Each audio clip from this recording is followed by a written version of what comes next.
So the Independent National Electoral Commission (INEC) is considering legalizing the use of other means, not just the voters card, the PVC, permanent voters card (PVC), to vote in Nigeria, as it were. I think Rotimi Oyekomi, who is the INEC spokesperson, made this known and said that the commission is reconsidering the stance on fully subscribing to technology as a way of conducting elections. Again, you will recall that sometime in December 2024, that the INEC chairman himself, Yakubu Mahmood, did also hint that the INEC, the commission, is considering other alternative ways that could help more persons participate in elections, and so that we do not use technology to reduce the number of persons voting. According to them, it is all of their own analysis of what happened in 2023 elections where technology failed. And I kept quiet. Really not something I wanted to jump into. But I've noticed that the APC guys are not talking. And in this country, anytime you see that an institution of government is saying something, and then the ruling party, again and again, this is where I begin to worry about the hope for any form of redemption for this country. As it were, even if we are divided by political parties, there are no ideologies in this country. There are just only political parties and party chieftains, so to speak, and you can fall into any of the groups, so to speak. We are supposed to holistically hold our institutions accountable and demand qualitative service, effective and efficient and judicious discharge of their duties. When a political party and all its affiliate structures and systems and even individuals now begin to keep quiet when something as important as this is happening, you know that they are either going to benefit or they proposed it. I would have expected that all Nigerians, we have grown. Yeah, this is 2025 and this is 21st century plus. I tell you, people are using artificial intelligence, people are using AI, people are using all forms of technology to handle things that are mind-boggling. It used to, when IVF came out, it was amazing. People have moved from IVF to surrogacy. People are doing all sorts. I was watching. Take your time to go watch what is happening in science and see all of the things that are happening. Look at how magnificent the world has become these days.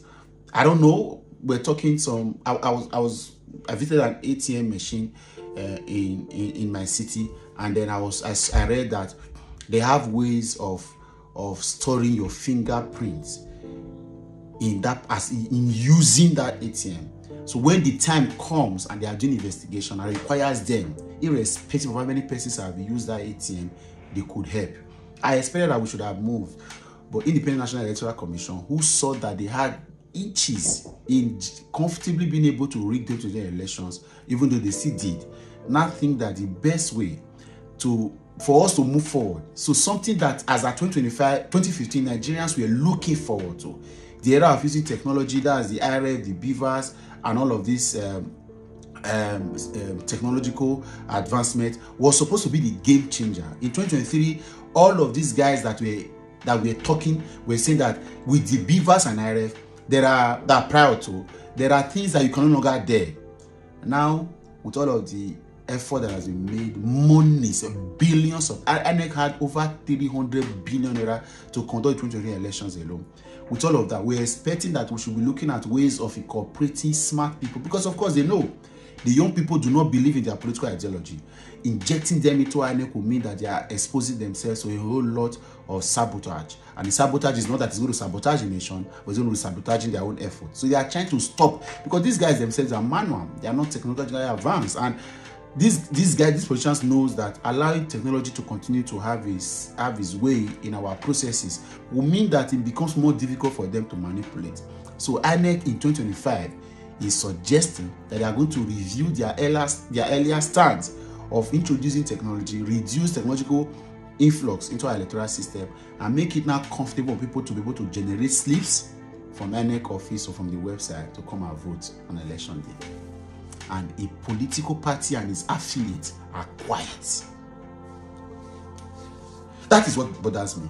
I thought that everybody in this country would be saying, no, this is not right. Suddenly, people are now saying that there are people in the villages. How many beavers do we have in this country?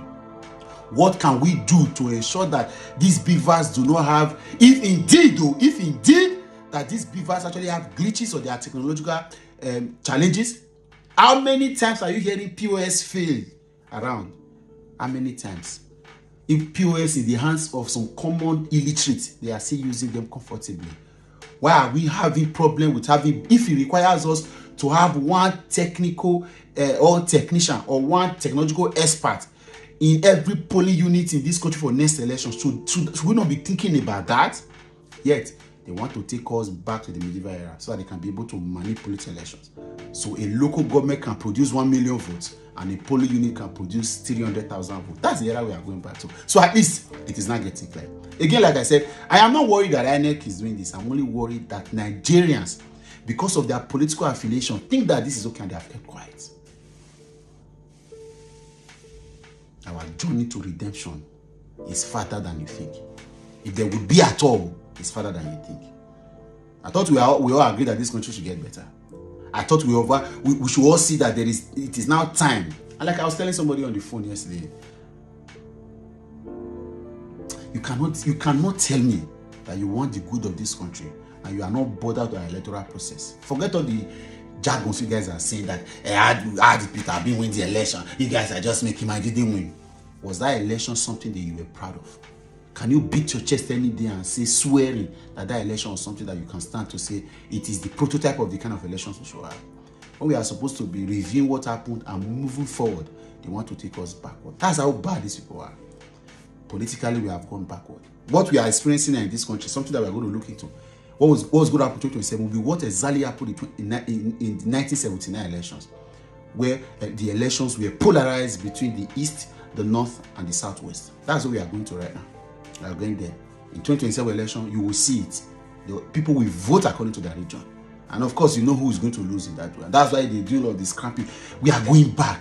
Whereas democracies are moving forward, societies are advancing. You are taking us back. You've taken us back politically, taking us back in governance and development, taking us back in abuse of office, financial recklessness, administrative inefficiency, like we had in the military era. And you are taking us back in. So everything has to go back. Matter of age.